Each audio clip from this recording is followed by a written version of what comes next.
We are live. We got Pistol Pete in the house, Rich B, Redbird, and we will give it a second. We've jumped on a little bit early. Let everybody get in and get going.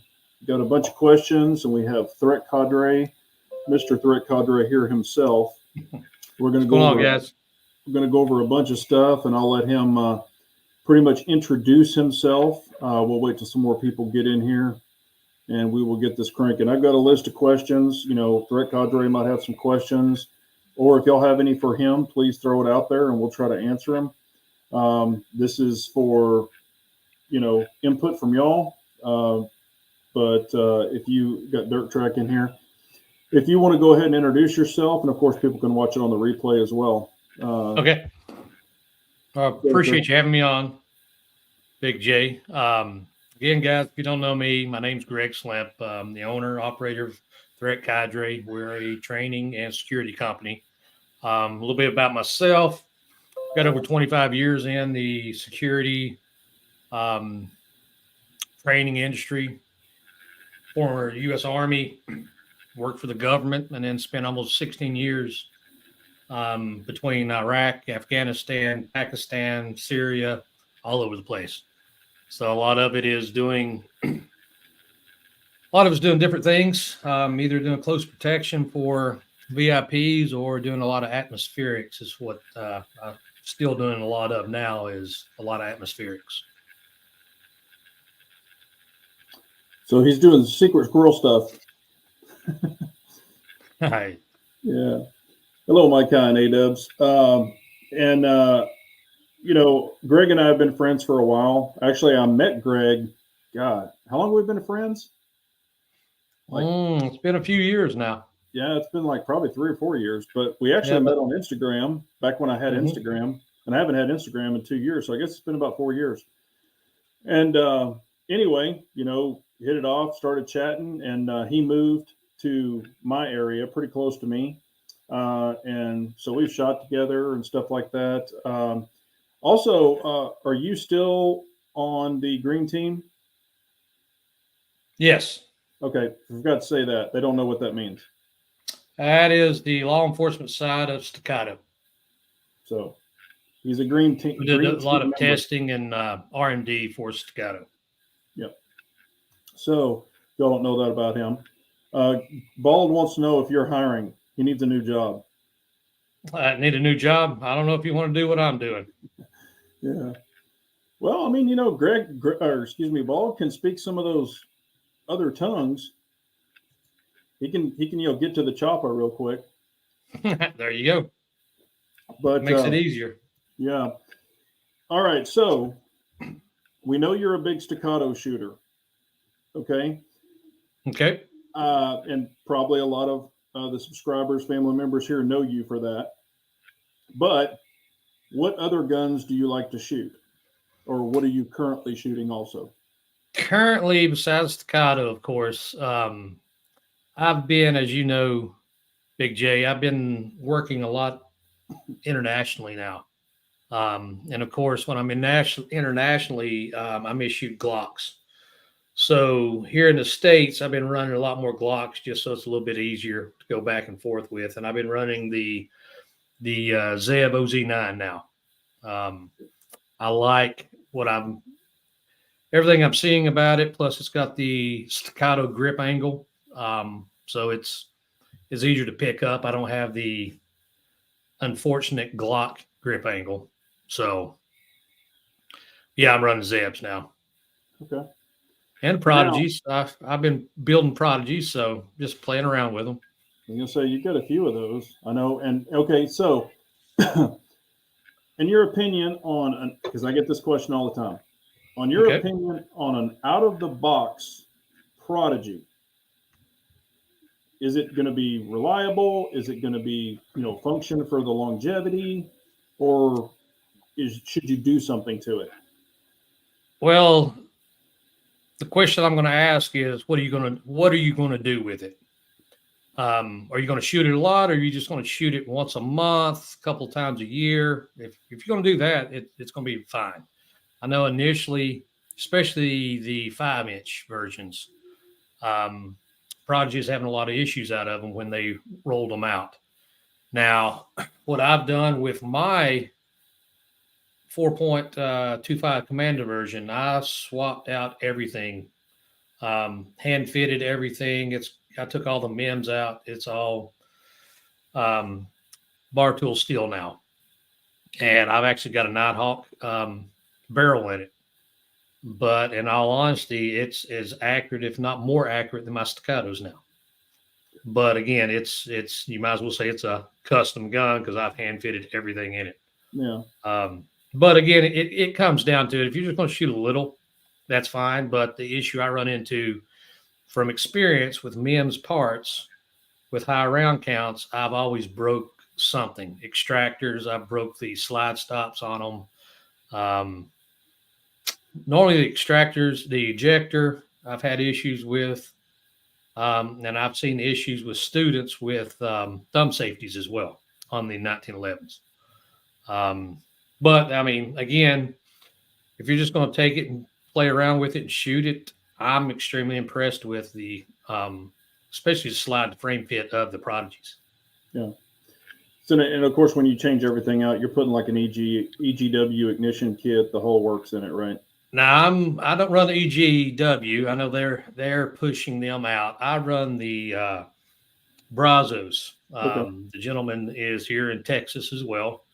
What I like about what he does is he actually hones them. He'll hand fit them together, and I put them in all my Staccatos. They come with the sear spring, hammer, and hammer strut, and then habitually every one I put in the Staccato, it comes in at 1.9 pounds. So I end up having to add weight to it to get it back up to 3 pounds. Wow. But it's one of the best. And then I say drop in, but it's not necessarily drop in. The only thing I have to fit is my thumb safeties when I put that kit in. Okay. Yeah, I've broken a MEM hammer before, and it was on a SIG. So, I mean, anything, and I'm not saying, some MEM products won't last, but if you're going to shoot them and beat the dog crap out of them, I would highly recommend changing that stuff out.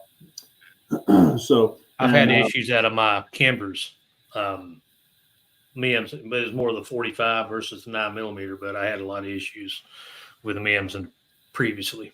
Yeah. And if people don't know what MEM is, it's metal injection molding. So, all right. So now, if you weren't shooting a Staccato and you weren't shooting a Zev, OZ9, and I think I know the answer, and you kind of already said it, but what would you be shooting other than those two?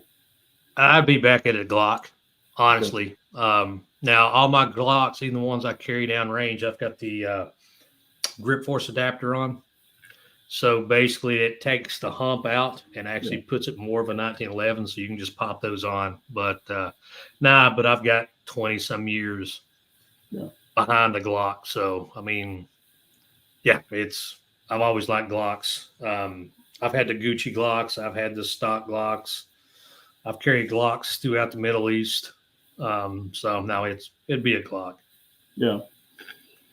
And there's a lot of, and Pistol Pete saying MEM is hard to modify. A lot of them, you can't sand on them. You can't hone on them. Some of them, they'll explode if you do that shit. They'll definitely fracture. It says Dan Wesson uses forged frames. Have they ever used cast frames?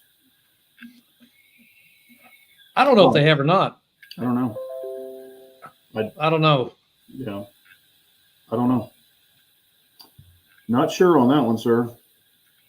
Let's see here. Make sure I didn't miss any more questions. And if y'all have any questions, please pop them up here because, like I said, we're going to get everything we can out of Greg. And, of course, I want to say hi to everybody, but we've only got a limited amount of time. Hi, guys. Yep. And, again, this is Greg, Threat Cadre. Now we're going to get into some fun stuff. Things I get asked all the time. I want to get a professional, been there, done that, got a hat and a t-shirt, I want to get your opinion on for just the average Joe. Okay. If, and of course you and I have been around for a long time back in the day, where it, when you had your AR, you had irons on it. Okay. Or Right. you had a pistol, you had irons on it. What's your opinion nowadays or going forward, or even for a new shooter? What's your opinion? Irons or dot? Dot all the way. What'd you say? I'm sorry. Dot all the way. No question. I Okay. see the benefits of it, especially like you said, coming from irons from years after years. I keep hearing, "Oh, I'm slower. I'm slower with dots compared to irons." That is, it just takes trigger time. I'm just as fast, if not faster, with dots, and I'm more accurate with them um, than I am with irons now. A lot of it's target focus. If you actually run the pistol, run it the way it's supposed to be, and how you can do that is occlude your optic. I mean, I keep one pistol, the optic's always occluded, and then new students, when I'm doing red dot classes, I occlude the optics until they can get the understanding of seeing the dot and superimposing the target over there, and then it just becomes more accurate. And for the people out there that don't know what inclusion means, it's like putting tape or a cover on the front of the optic, so you're seeing, the dot from the inside, but you're not seeing through the glass. Your other eye is going to superimpose that onto the target. See, a lot of people think that that's just something new that's came out. But I was taught this back in the late '90s when we were running ACOGs on our M4s, especially like before we deployed over to Bosnia. So we could do CQB. So we could actually occlude it, so you don't have, because we had 4-power ACOGs. But you could occlude it so you don't have to worry about the magnification doing CQB, and you can still use the same concept. So it works. Yeah, it definitely. I mean, like if I ever, catch myself sometimes, I mean, I've been shooting dots for a while, but everybody can have a deal. But, sometimes if I'm shooting and then all of a sudden I'm like, oh, damn, my eyes went to the dot. I just caught myself looking at the dot and not my target. I'll stick some tape on there or something and kind of, get back in the groove of it. And what I've got, they're in my gun bag, but I've got like these they're like those stickers you stick to shoot, like you can just stick them up on a thing to shoot Pasties. at. Yeah. Yep. I just stick a whole pasty, just tear one of, peel one of those off and stick it right on the front, and it does the same thing. So that way I'm able to carry them around with me. And I've got a roll of tape, but I don't keep it in my bag all the time. Yeah, a lot of times with especially students, I can tell when they're looking at the dot and what they're doing is trying to use their dot like they would their front sight, but they start, I call it chasing the tail. So you'll start seeing rounds all over the place because again, it's moving to an extent because you'll never have it perfect, and then it's all over the place. Whereas as soon as you occlude it, it's going to tighten everything back up at that point. Yeah. Yeah, it definitely does help. And when we were talking about, and I'm sure everybody's shot irons here, but you're talking equal height, equal light, all that stuff we learned back in the day, lining everything up. You're figuring all that out, where with a dot, it's just putting the dot over your target and pulling the trigger, as long as your dot is, of course, adjusted correctly and all that stuff for point of aim, point of impact. But I just really think that it's a big help. And then, as my eyes got weaker and stuff like that, like now, if I were to look at irons, before we were all front sight focused or whatever, the way my eyes are now, sometimes, I can't even see the damn front sight. It's just blur, and I keep it kind of blurry where it kind of blurs into the target, and I can still shoot them, but not as precise, like on a, human target. Yeah, I could hit the parts I need, but, it just, I don't know. And I'm not beating anybody up who shoots irons or, that's the way or any of that kind of stuff. I'm just trying to give you a different perspective. Well, dots actually make me a better iron shooter. Yeah. Because with a dot, I can actually see more of my issues just because it's there at that point. Whereas when you're doing a front sight focus, you're focusing so hard on that front sight, you're not seeing the movement that is actually there like you would with a dot. And what are also, since you're focused on that front sight, what are also you not focused on? Well, in theory, you're not focused on the target, or you're not focusing on your rear sights. It's the front sight, and then everything is just lining up. But I mean, you're also not able to see anything, peripheral. I mean, if something's, if there's a whole bunch of people there, and you're just kind of so focused on that, where if you're more heads up with a dot, you're able to see, like, if somebody else is running at you. I mean, you're able to see everything. That's what more situational awareness. Yeah, that's what I was trying to say. Yeah, I find it better for me. Like I said, and it didn't happen in a day. I mean, I understand that, but and I've got a video coming out that I talk about. I basically took 5 people to the range this past weekend, or I'm sorry, 6 including me, and 3 of them have never shot a pistol in their life.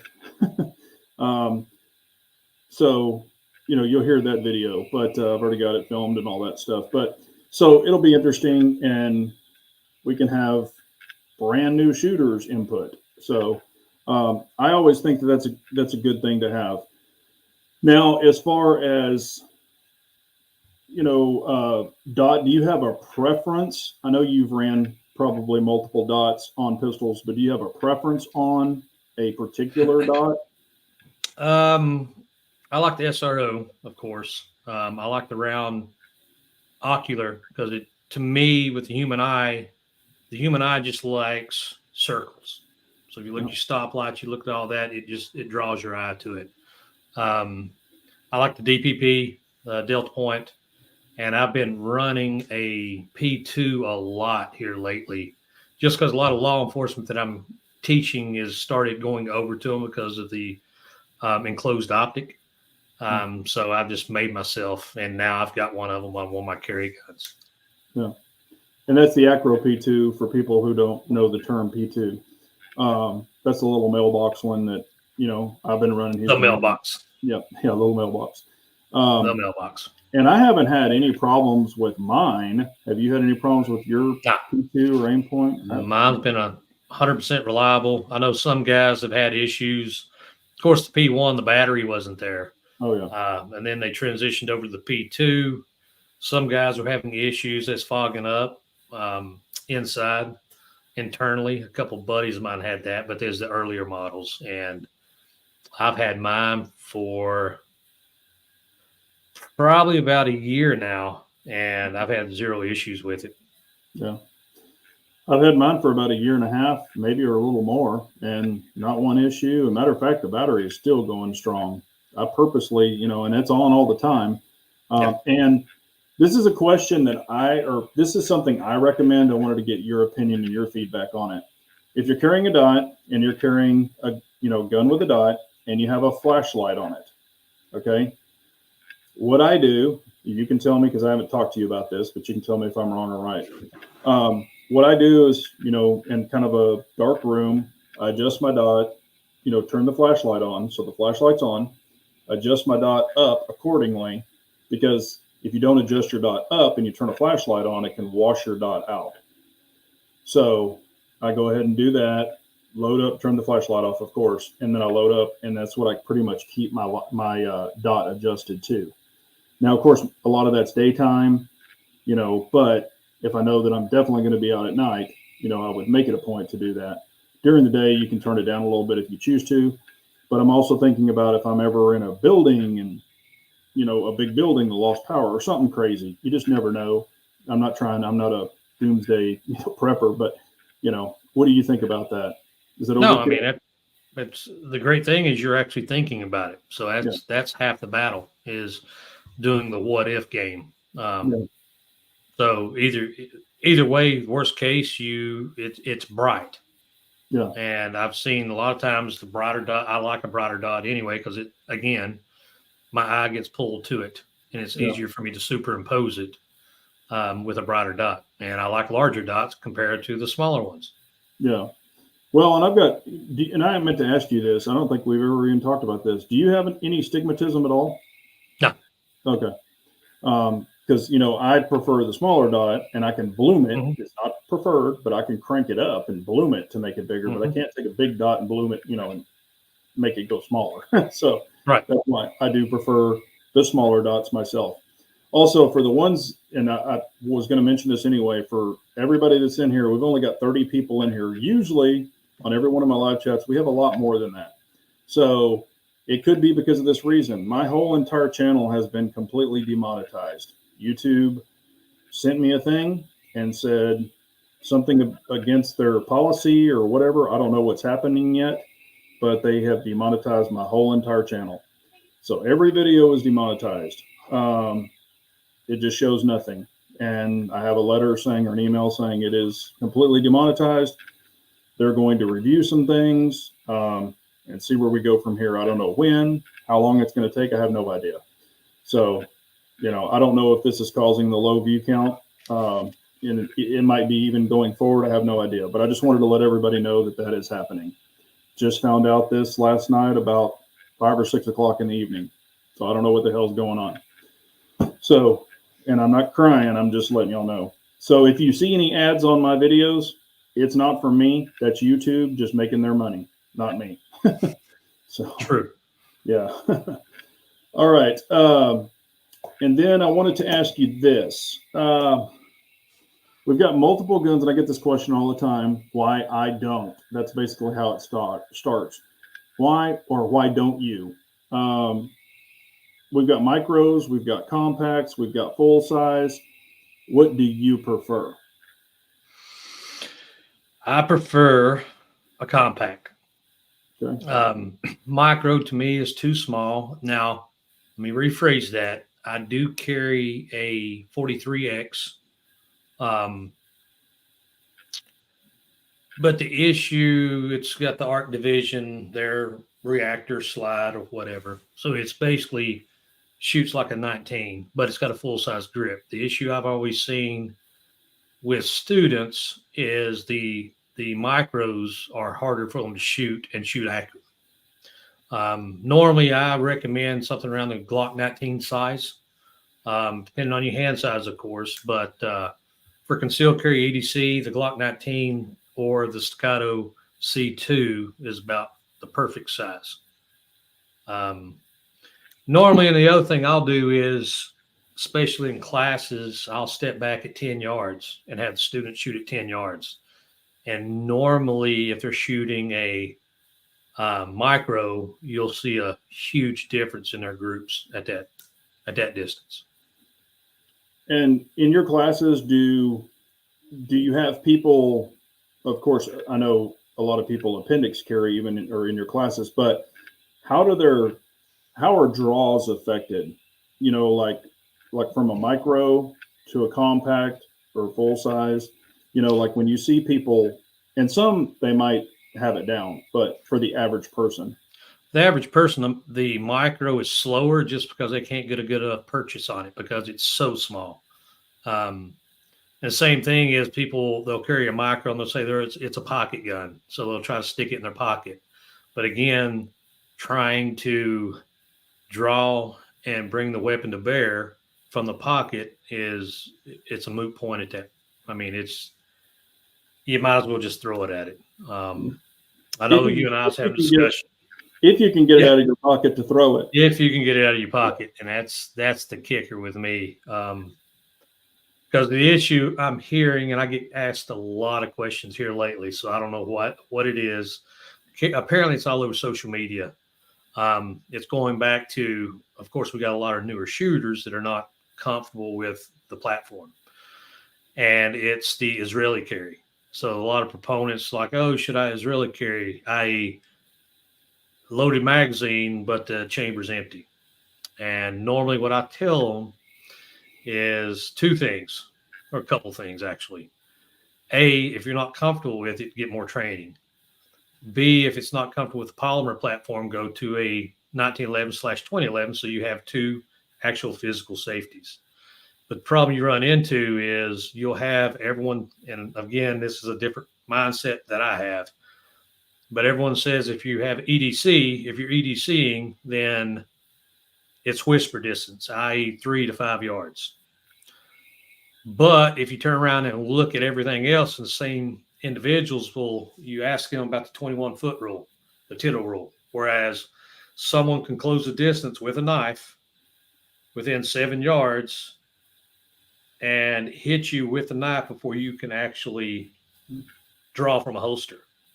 So law enforcement, that's one of the things law enforcement, and again, that is open carry, right? So if you think that you're gonna have enough time in 7 yards to draw a weapon and then rack the slide and then engage accurately, it's kudos on you. Kudos on you.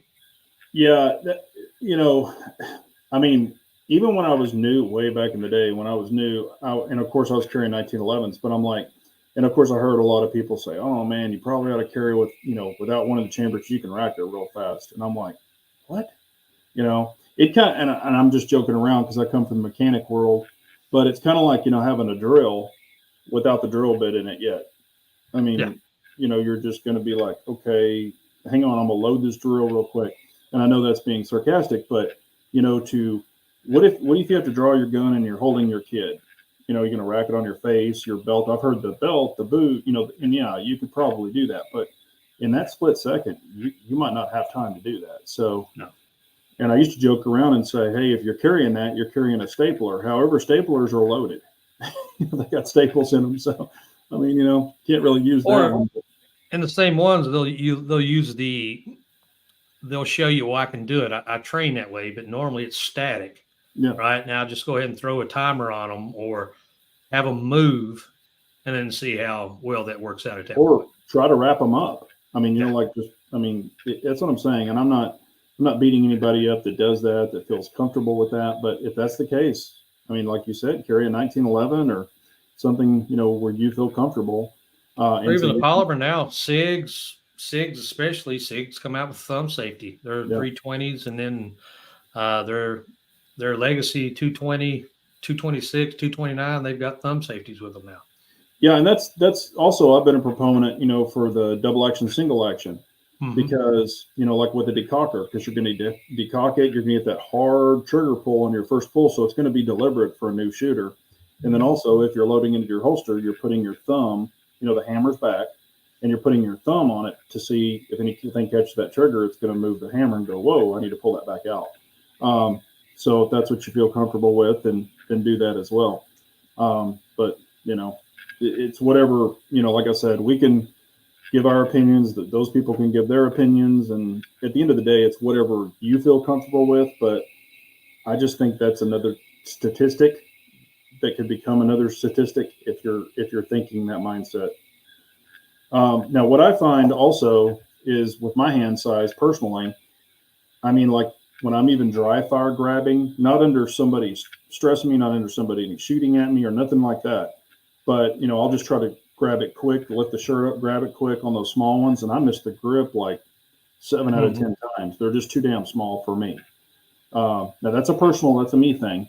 So if somebody else has got that down, hey, good for you. And I'm not saying I've got to have a, 0.8 draw, but even, sometimes if I try to go slower, I still, it's just compromised. It's just too small. So. Well, here's the other issue, and I'm glad you brought that up because it's another issue I've been addressing. Is it is nice to have a sub 1 second draw, okay? But realistically, in a real world situation, you might as well look at adding a half second to that, and that's one of the reasons we train to get a sub second. Is so in a real world, you're looking at probably a 1.5 second draw, realistically. So if you're doing a 1.5 to 2 second draw, add another half second to it so you can see the correlation of it. And that's why we're doing it. So, yeah. Because I was going to say, I'm not a 0.8 guy. I know that for sure. So, and I never claimed to be, but I've seen some of the people do it. And what's crazy is I've seen some of the people just rip it out, go to town, and then just slam it back in. Just, race it back in. I'm like, whoa, what are you doing? I'm like, you took it out for a reason. Take your time putting it back in there.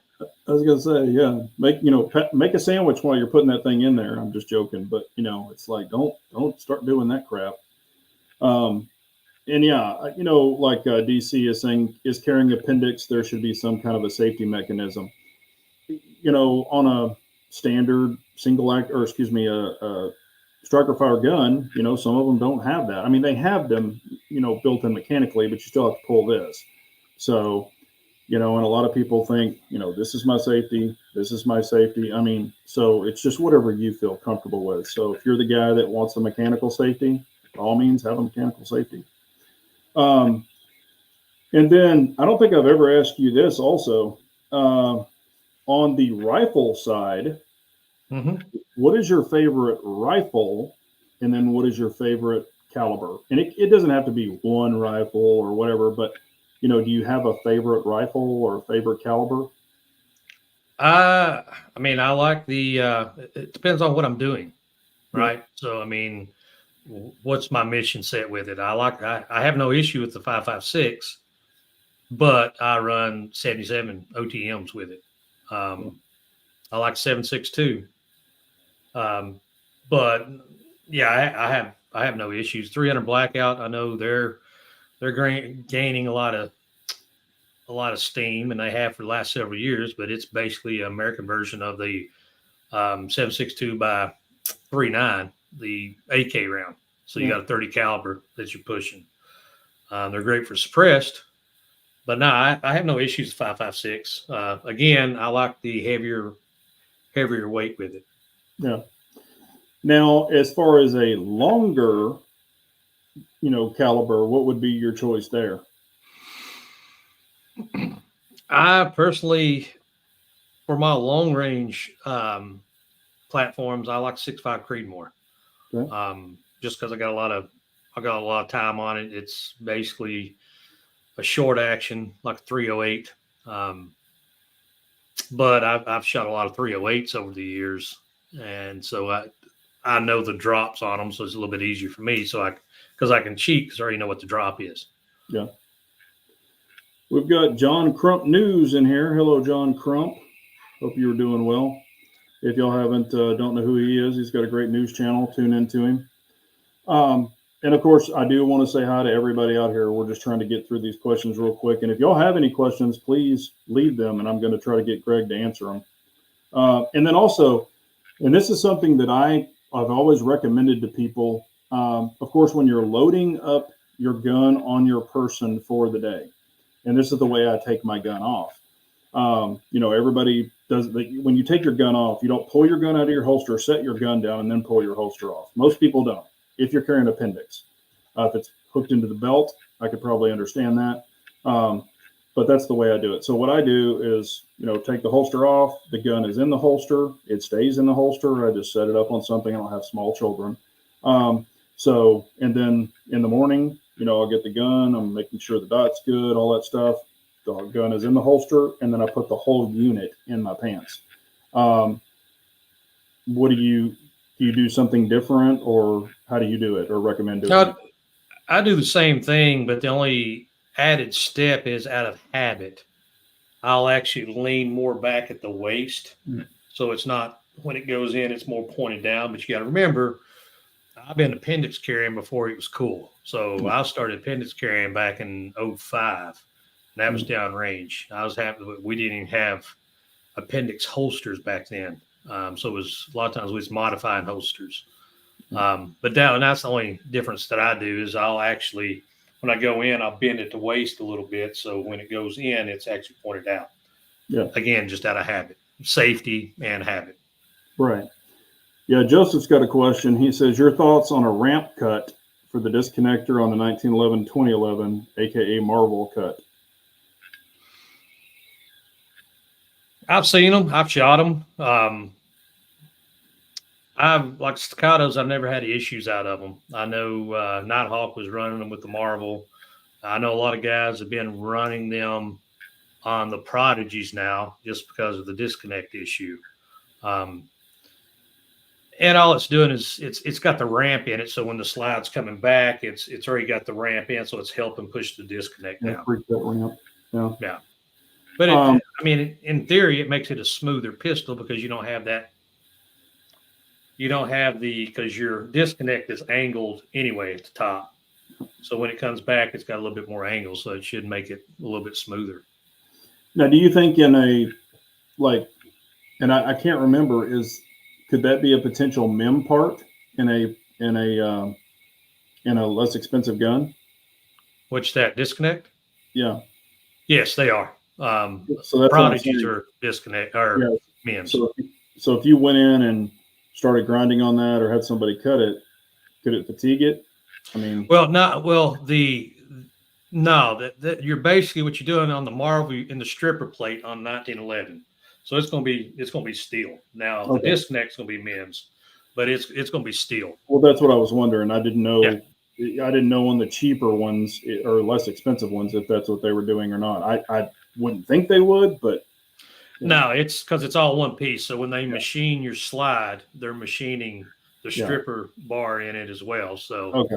because Yeah. at times I've actually in the past on issues taken a file and broke that edge right there at the stripper bar, and that way it just smooths it out a little bit. Yeah, makes sense.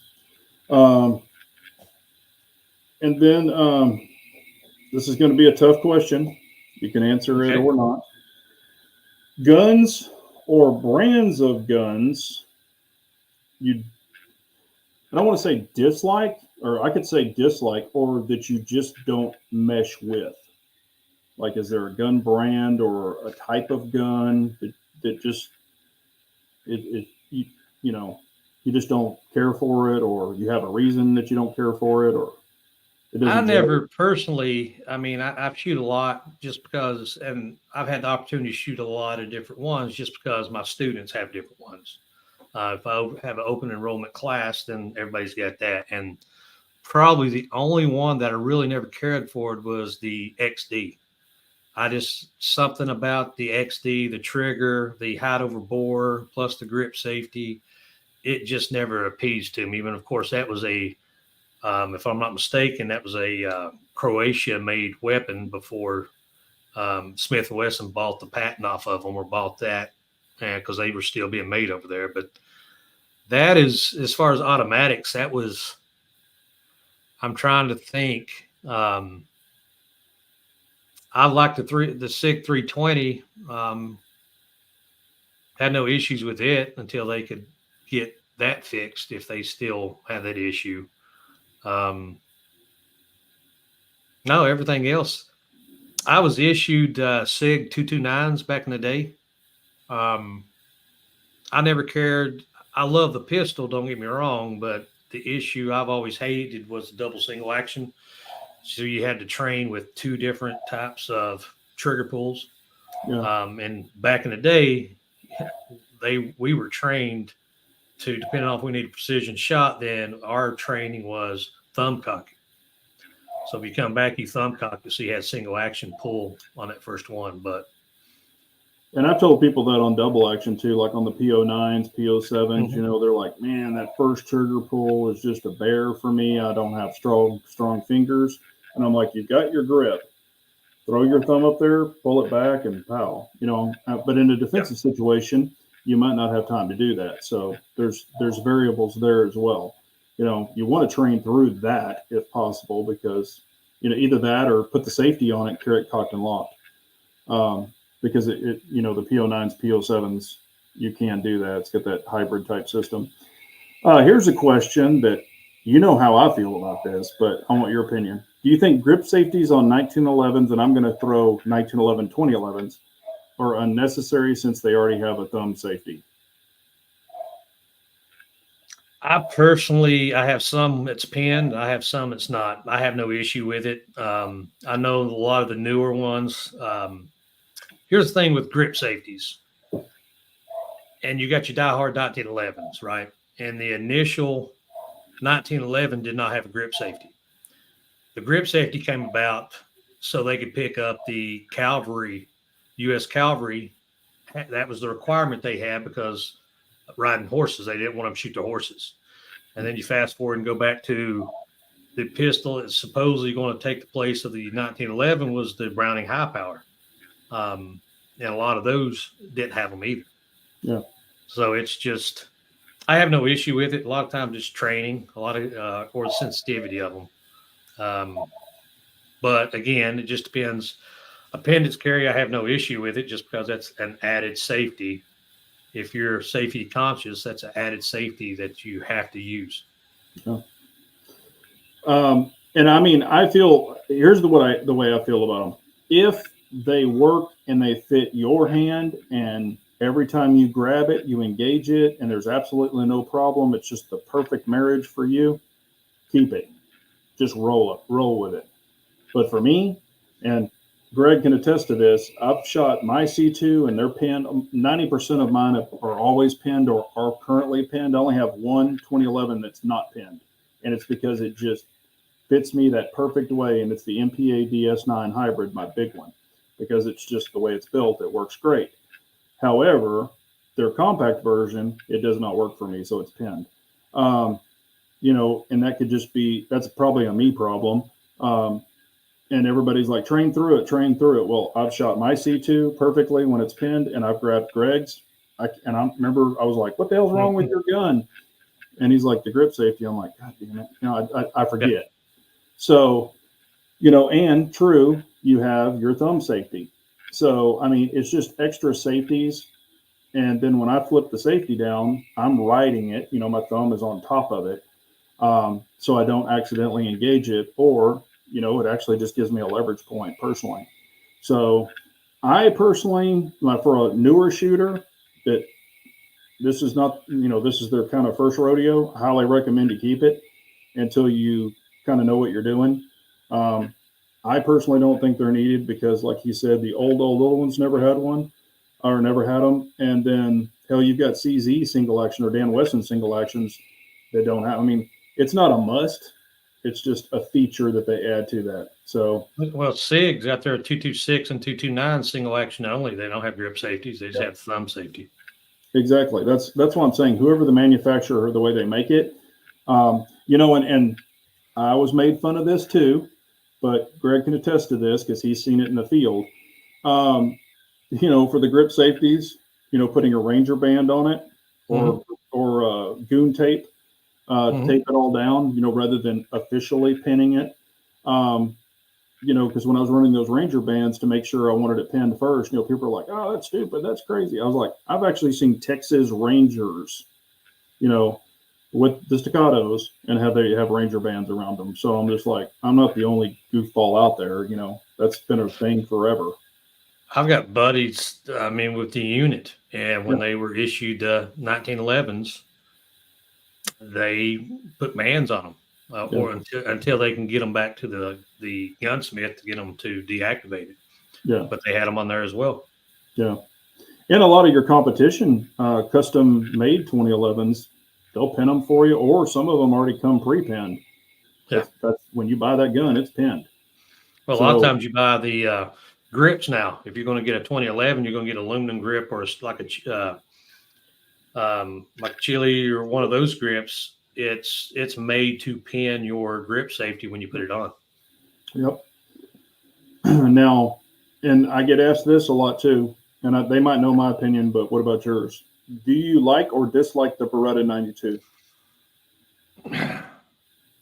I like it. I've had no issue with it. Again, I ran one, probably the worst, and we'll go back in time a little bit here. And earlier you asked me what pistol I hated.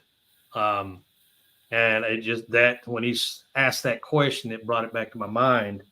I was in Afghanistan, and I carried issued weapons that the locals had, like the AMP or ASF or whoever. So they had the AKs and the Smith & Wesson Sigmas. And if you guys remember what a Sigma is, that was Smith & Wesson's competition with Glock back in the 90s. And it literally had like a 20-pound trigger on it. So I actually finagled around and actually picked up a Beretta. And I was rocking a Beretta in Afghanistan there for a while. But no, I have no issues with it. I mean, they shoot good, extremely well. I mean, it's a all open slide. So, I mean, there is no slide. You have less recoil just because the mass reciprocating, there's none there. So I find they're actually sweet. Yeah. And Langdon's making the Berettas and doing their thing to them, and they shoot real nice. And I've owned a Beretta 92. It was just the standard, police version that they had way back in the day. I bought it used because I was just like, hey, this was, God, 30 years ago. I was like, hey, it was a smoking deal. I just grabbed it. Now, of course, that was the shit trigger version. But it worked. It functioned, ran great. The only thing I have a problem with Berettas, and I haven't found one quite long enough, all the Berettas, like when you do the mag change, my hands are too long, and that meat right there, I mean, it just chews me up. If they made it like a Shadow 2 length or something like that, and then, you do the Langdon Tactical with the RDO on it, that would be a legit gun. Like I said, there's nothing wrong with Berettas. They run great. They've been in the business forever. It is what it is. But if they work for you and you like them, nothing wrong. And a lot of people say, oh, they're obsolete, but they've been saying that about the 1911, 2011s for 100 years. So, well, that's what took over for 1911 for the military back in 85. Yeah. And ran them all the way up until here about 2 years ago. Actually, some units still running them. Yeah. Now, and they held up in the desert. Yeah, and I actually had that on my list too. Do you think, in your opinion, of course, you're civilian, so to say now, but in your opinion, do you think the military made a mistake going with the 320s? Yes. I fully expected them to go with the Glock, honestly. In the military, it's a little bit different because in the military, depending on what unit you are, it is technically a secondary weapon system. Yeah. Unless you're CID or invested in, but SOCOM are still running Glocks, right? So, I mean, it was a lot of it came down to pricing, was my understanding that, and the way they wanted they was having them come out to bid for them. They wanted 2 different weapons, or they wanted one modularity that you could have 2 different weapons of one platform. But I like the 19X or the Glock 45 now. I like that's perfect size, especially for the military. Yeah, I really, as far as Glock, I like the 19X because you get that little bitty tab for me down there on the bottom. And the 45 doesn't have it. I mean, I can shoot a 45, but the Glock 45, but I do prefer the 19X. And did you see they re-released the 19X now with MOS and threaded barrel and suppressor sights? So I thought that was kind of cool. A lot of people wanting the 19X back. So, for if you're a Glock guy and you've been looking for one, if I was going to buy a 19X now, that's the one I would get because it just, The only thing I wish they had done is put forward serration on the new 19X just because I like press checking. Yeah, that is. I was going to say, you're right. I think they wanted to try to keep it a little OG, but I think it wouldn't have been that big of a deal to throw some of those on there. But it is what it is. I mean, even downrange, even Berettas and everything else, what I've always run is the skateboard tape, or when I go to Lowe's and buy rolls of the ladder, the sandpaper tape, because it sticks real well. And then even on my 19Xs, I was putting forward serrations with that on there, so it does the same purpose. Yeah, and it's cheaper. Yeah, I've just found with my, I've tried the Talons. I've tried like 3 brands, Sandpaper Pistol Grip, Sandpaper, whatever. I can't remember the name of the company. It was a couple of years ago. But the way that I grip and just crush it down, it just doesn't, I don't get a lot of life out of them. I get a big box of it for like $5 at Lowe's. So it goes on. Even my Glock 43X, that's what I run on it. Okay. Yeah, because I've tried it on the grips before, not that, but those like Talons and stuff like that, and they just don't. I don't do well with them. They tend to peel off too much for me. I don't know if I'm just choking the shit out of it or what, but that's what happens to me. And here's actually a good question. Huey7 is asking Big Johnson, how do you feel with bullet setback? I ride the slide when chambering, but not sure if that's best. Bullet setback when, like, if you basically take it out and then put it back in the top of your mag and load it back in again. Bullet setback's a real thing. I mean, I've actually, tested it and, set it next to a new one, and yeah, it does. But I think if you rotate it through the mag, don't chamber the same damn round 3 and 4 and 5 times or whatever, Right. pop a couple off. And then, if it's real crazy, I mean, you can stand them up. If you've got time, you can stand it up and look at them and go, and it could be just a little bit of difference. But if it's way set back, I'd get rid of that damn thing. I wouldn't even test fire it if it's way, way bad. But, I just kind of rotate through. I don't use the same one in the chamber, so to say, if you have to knock it out to clean it or something like that. What do you think about that?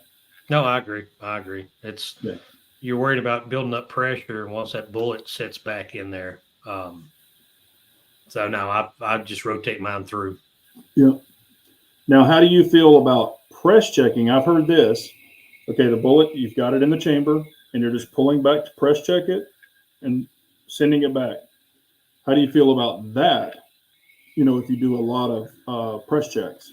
I've never seen any issues out of mine. I press check all of mine. I've never seen it's not grabbing it from your magazine at that point and then hitting the ramp and then pushing up in there where you have all the friction. All this is you're pulling it. It's already seated in the chamber. You're just pulling it back, extracting enough to where you can see brass and then letting it go back. So I've never had any issues out of it. That's what I was going to say too. I'm not a big press check guy. I mean, on some guns you can look, you can look through the side, you can literally see it. Or if you want to press check, that's cool too. And there's times where I have press checked, but I'm not the guy that, pulls the gun out of the holster in the morning and press checks and does all that, because I pretty much leave them all loaded and ready to go. But I can see why people do. And like Turkey's opinion, he's saying press checks are free, and they are. So if that's what you feel comfortable doing, by all means, do it. Now, what my issues? It's always been SOP for me, especially downrange. I always press check. So it's been burnt in your brain. Mm-hmm. And this is, before I answer or let him answer this question, I'm going to bring this up. If y'all aren't subscribed to Greg, please do. And in the description of this live chat is his channel link. So click it, go subscribe. But Greg is doing, I don't know if you've been checking out his short videos, but he is doing a ton of free training. So he is putting out tips after tips after tips, and he's not charging you a dime. So I suggest you go over and watch him, because, I mean, I'm an old dog, but I can learn something new every day. And I've watched a lot of his and been like, okay, yep, that's one of my boogaboos, and here's a way to fix it. So please go over and subscribe to him. Rich B is saying, Greg, for what it's worth, your video on awareness while at the gas pump saved my butt this past weekend while filling up at a Wawa. So, well, thank you. Thank you. I'm glad it helped. Yeah. One has already paid off. And I'm telling you, gas stations. That's what it's for. Yeah, gas stations are shady sometimes, especially whatever area you're in and the time of day or night that you're in. Whew, some you don't want to be there in the evening. You better prep and make sure you're full of gas before you're driving through some of these areas. So, well, yeah, and Pistol Pete, I noticed he just said that too. Yep, but I know I posted 3 quick tips, and I've had so many comments about it. But one of them is the key fob, because a lot of people don't have home security systems in their house. And I've always told them to keep a key fob on their nightstand, just because, depending on where you live, again, if you're in a cul-de-sac or a development or something, it may or may not bring someone to you, but it may scare them away. Mm-hmm. The other thing is, I tell a lot of people that don't have security systems are baby monitors. So if you live in a 2-story, but of course, where I'm at now, there's a lot of 2 stories, but where I was previously, it's just single stories. But you can get baby monitors for, I don't know, $25. And you can strategically place them throughout your house at night, and it gives you the standoff. So it's little things like that. It's just thinking outside the box, and of course, it saves money. And you know how to, like you were saying, keep your key fob in your bedroom. That might be far from your car, but you know how to amplify your key fob, right? Yep. stick it right up to your chin, and your body acts as the antenna. So you'll think, oh, I can't pick up my signal. It's not getting to my truck or my car. Just to hold it up to your chin and push the button, and your whole body acts as an amplifier. And it does work. Well, the other tip that I put out there that, again, I got a lot of comments on because no one actually thought about it, but for years, I run my Ear Pro, my electronic Ear Pro. I'm not a big proponent on suppressors for home defense. Just because if I'm going to have a suppressor on a weapon system, I might as well put it on SBR, because by the time I put it on a pistol, it's actually longer than SBR. But if I have my Ear Pro on, my electronic, I can hear everything. It shuts out everything. Plus, I run ones that's got the Bluetooth, so I can dial up the phone with it too and still be hands-free. Yeah.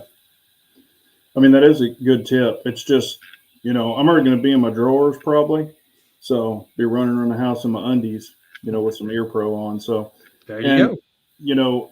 One, I guess if you have, children and things like that, and I've heard also don't run a suppressor, so it just sounds like a madhouse, and your neighbors and everybody and their brothers going to come hear it or can hear it. But I've also been under the assumption, and I do run a suppressor on mine in the home because, to protect my hearing, to protect my family's hearing, things like that. But, it's whichever you choose to do. Yeah.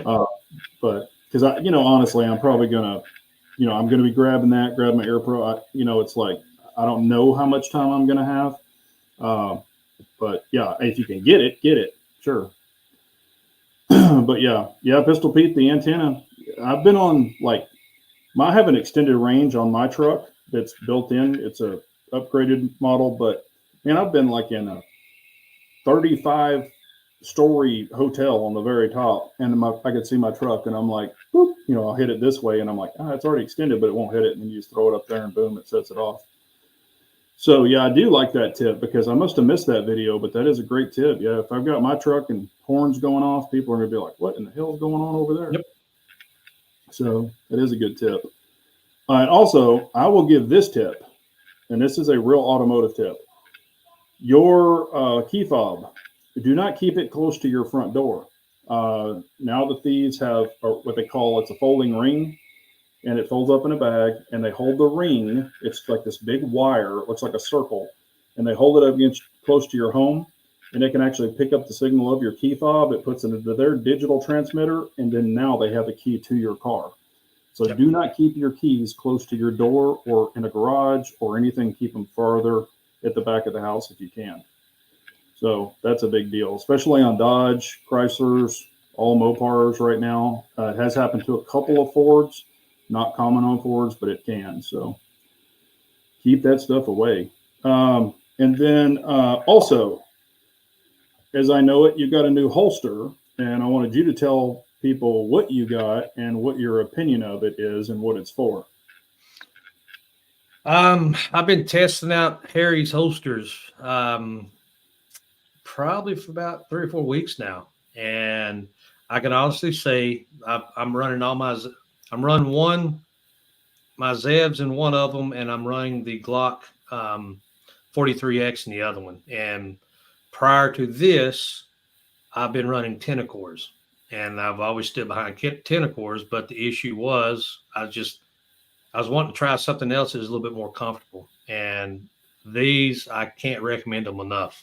They're amazing. They hold tight. They ride better, especially the way his design is. And the only thing I've done to it is put the pad on it just to give me a little bit, because I carry it 24/7. I've got one on now. So, I can't recommend his product enough.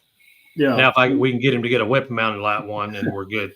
Well, and that's what I was going to say. I love Harry's holsters. I mean, I love Armsman's holsters, but Harry doesn't make a light bearing, and I run a lot of lights. So that's why I use a lot of the Armsman. I mean, both companies are great. They just kind of do things differently, and nothing wrong with that. But I just wanted y'all to hear it from somebody other than me, from someone different, that Harry's does make really good holsters. So, and Armsman does too. I'm not, hating on anybody. It's just, yeah, when we have a light bearing, from him, that'll be another option for people who carry lights.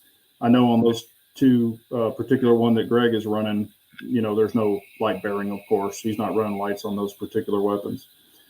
Now, as far as any, like, I guess for a new, and I know this is very difficult to say, because you don't know the hand, you don't know the person, the hand size, you don't know anything about them, the age, there's a lot of variables there.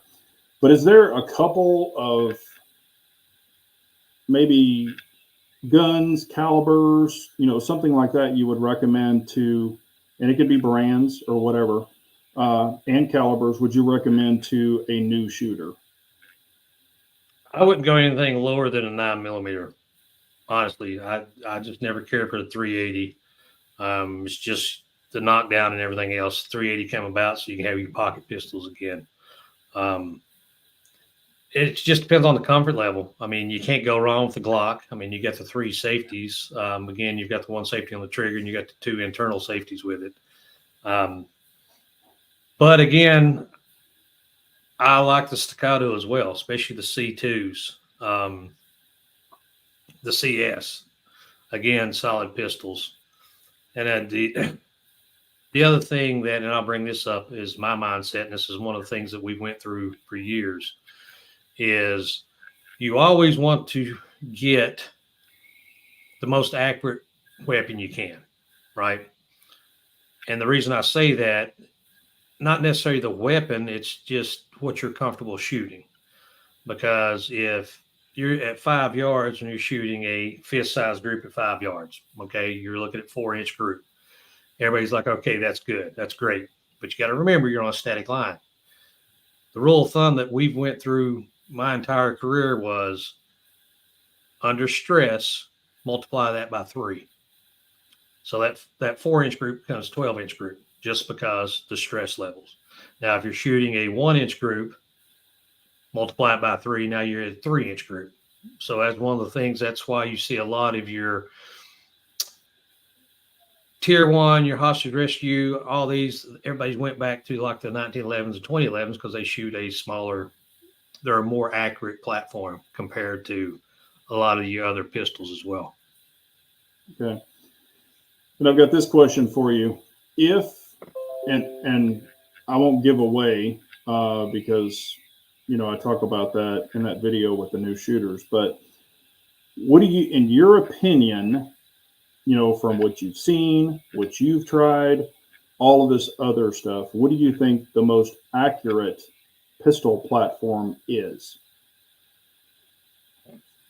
It's going to be the 2011, 1911/2011, because again, it's the trigger. I've actually taken students that's never, I took my, she was 10 at the time. She'd shot Glocks, right? She'd never shot a red dot.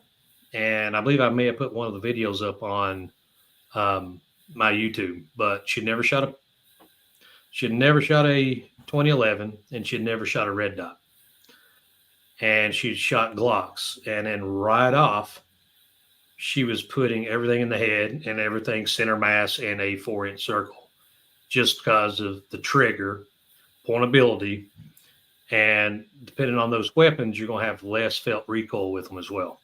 I was to say probably the weight as well, Yep. for the recoil management. Because a lot of people, and like you were talking about earlier, and I've said this too, everybody wants the little small pocket rockets. And if you got that one shot, you might be good. But if you've got a rapid fire, some of those, I've seen, like I've got a personal friend who carries, a little small gun. It's the original 365, like the little bitty one. Right. And we were at the range, at Texas Gun Experience, and he was like, pow, pow, pow, and he was, I don't know, 7 or 10 yards. He was putting up groups about that big. He goes, man, those are some really good groups. And I was like, yeah, that's good, man. I'm not, trust me, I'm always pushing everybody. Hey, that's great. Good job. That positivity. You don't want that negativity to set in. And I said, have you ever shot, a 1911 or 2011? And he's like, no, man. And he's kind of one of those, oh, that's you're a FUD. He jokes with me and calls me a FUD because I'm older than him. And I was like, well, here, try one. And anyway, it was the Staccato P before I put your comp on it and all that other stuff. I just let him shoot it, and so he kept the same repetition or the same rhythm of the shots, and then he was just like boom, boom, boom, boom, and then we had that group from his little 365 at 7 or 10 yards, and then the 1911 or 2011, and he was like, holy shit, and I'm like, but you got this little tiny gun that his hands are all wrapped around, and he's got pretty decent, not as big as mine, but he's got some big hands or bigger hands. And, it's just, there's no weight, there's nothing to help absorb it. So I'm just like, you've got weight, you've got a better trigger, you've got a lot of variables there and a longer barrel. So you've got a lot of variables there. And that was before I put the dot on it. So it was and he didn't have a dot on his 365. So it was non-dot versus non-dot. But longer sight radius too. And he was just like, wow, so I'm not saying it's end all be all. I can shoot a lot of striker fire guns great. You can too. But I think that comes with experience too. I just kind of proved some things this weekend to some people. And it really surprised me. So I'll talk about that soon with a video. But again, anybody that was in here earlier and didn't hear, my whole YouTube demonetized my whole entire platform. So I don't know if anything's going to get worse. I don't know if they're going to say, hey, you're done. It can never monetize the video again. But as of right now, all the way across the board, every video is demonetized. So I don't know what's going on. I'm waiting to hear back from them. Hopefully it'll be positive, but who knows? Is it going to be the end of me? No, they're not going to push me out this easy. But, who knows what will happen next. Let's see here. Oh, I get this question all the time. I know it's been talked about on here before by Big J, but so many people say they would not carry a Staccato because they wouldn't want it confiscated in a self-defense incident. Right. So what is you want me to answer that? Yes. My response, my thought process is, and I've had the same question answered, right? Again, from a law enforcement standpoint, and I will speak from a law enforcement standpoint because you have your OIS. So anytime law enforcement are in a shooting, you have OIS investigation and they actually confiscate the weapon. What we started with Staccato probably about 4 years ago, and again, law enforcement don't know it. If you were in one of those, Staccato will send you a replacement to carry until you get yours back. The other thing as a civilian, for me, I hear it could be 6 months for you to get your weapon back. Okay. But I'm alive to get my weapon back. That's my entire process. I mean, to protect my family, to protect my life, to protect the public. If I can protect any of those, it's worth $2,500 to me. Don't care. Yeah.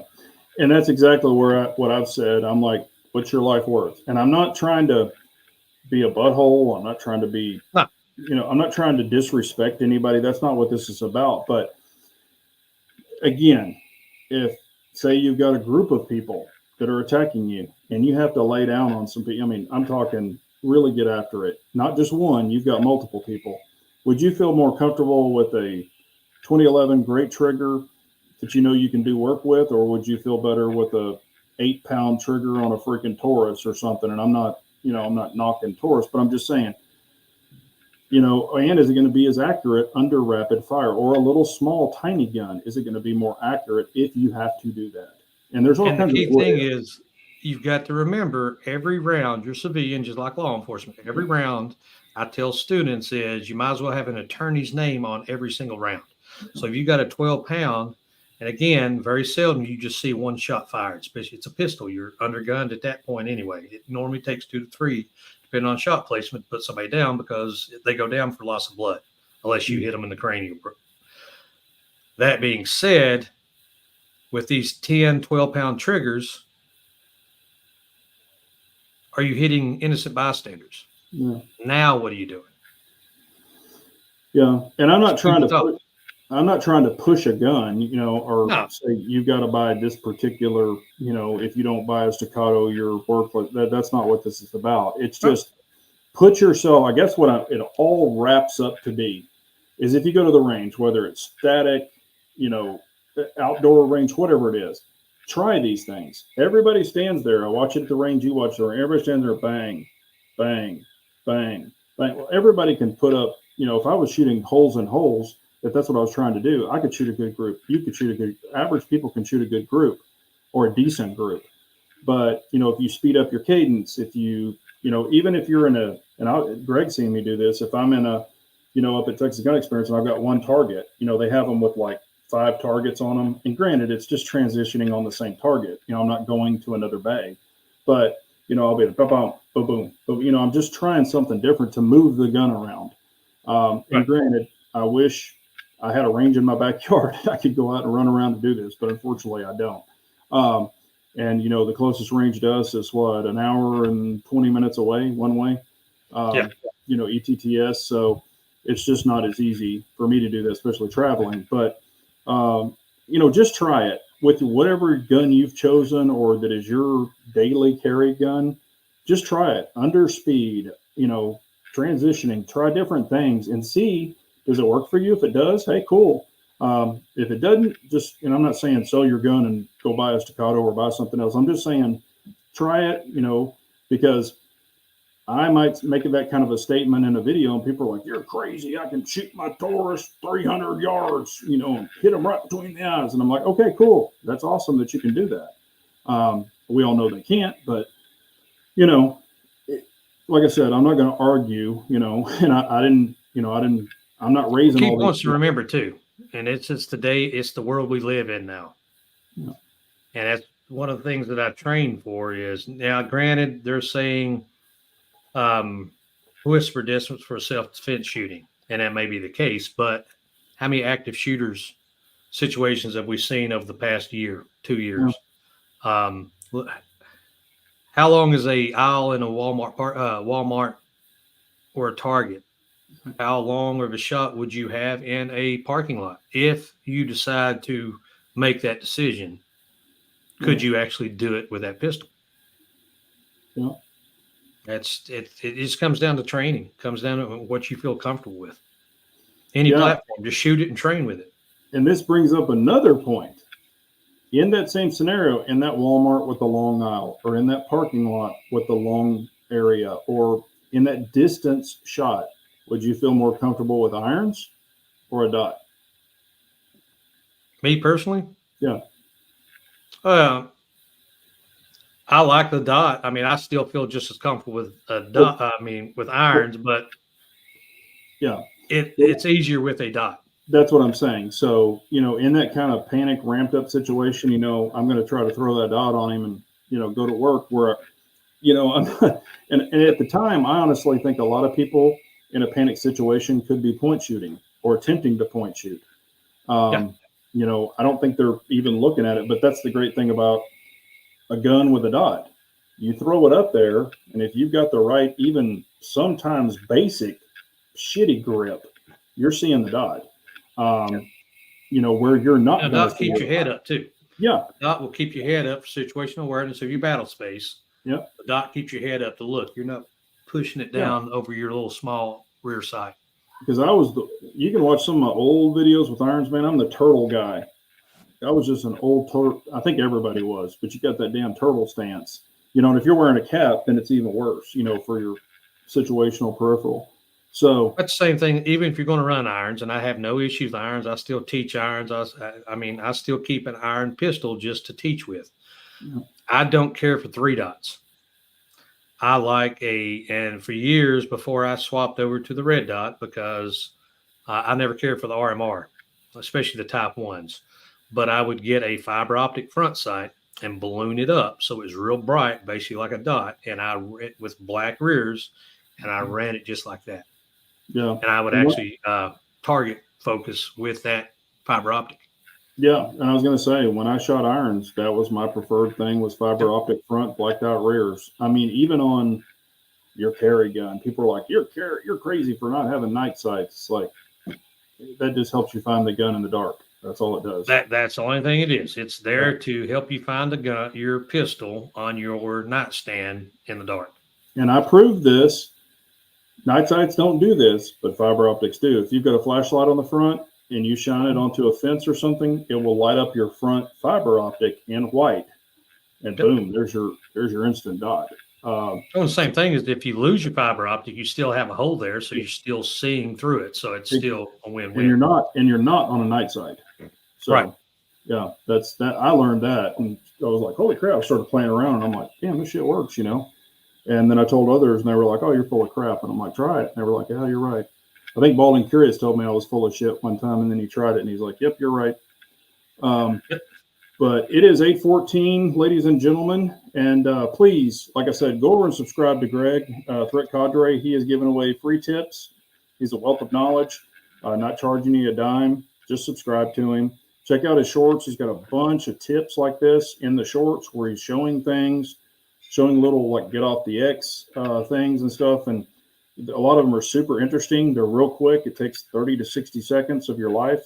You're not having to watch a big, long drawn out video. Or if you want long drawn out videos, let him know. And, you know, he'll do what he can do for you. And what he's doing, some of them is he's even doing chats with other people and breaking them down and kind of giving you short increments of that. And, you know, it's all, Greg is a great friend, great wealth of knowledge, fun to shoot with, you know, a hell of a shooter. So, and one thing we haven't ever shot together is we never shot rifles. I'm sure you could give me a ton of tips on that, but, you know, yeah. And he takes the damn target out to 50 yards with a red dot and shoots great groups with a damn 50 yards with his pistol, where I'm like, I can't even see that shit. So that would be I'll give you one last tip. It just made me think about it. And this from 30 years of training. Get better with a pistol, right? Because when you go from platforms, good pistol shots transition great to rifle shots, right? Because now you've got 3 points of contact and all that. Yep. But the opposite does not hold true. So if you're a great rifle shot, doesn't mean you're going to be a good pistol shot. Yep, and that's just what I proved this weekend with the family members that I took. They shot shotguns and deer rifles, but they were in for a rude awakening. And we'll talk about, you know, I've got that video already filmed and everything, just to let everybody know they are not in the video. I don't film family, wife, kids, y'all know that. But I had it all detailed out. You'll hear every word of it, what they shot, what they thought, and every bit of it's 100% real. None of it's made up. I don't bullshit people. But, you know, and I'm sorry, just for the subscribers, I'm sorry I didn't get to say hi to everybody. We didn't answer a ton of questions because I was wanting to try to get y'all all this information out of Greg that we can. We're basically squeezing out that sponge while we've got him. But this, like I said, this was a great chat. I really appreciate you being on, Greg. Thanks, everyone out there. Appreciate you having me. Thank you, guys. You're always welcome. But we will go ahead and shut it down. You stay on. And thanks, everyone. Y'all have a great evening. And remember, an unarmed nation is a very weak nation. So we all got to carry on. Thanks, everybody. Stay safe, guys.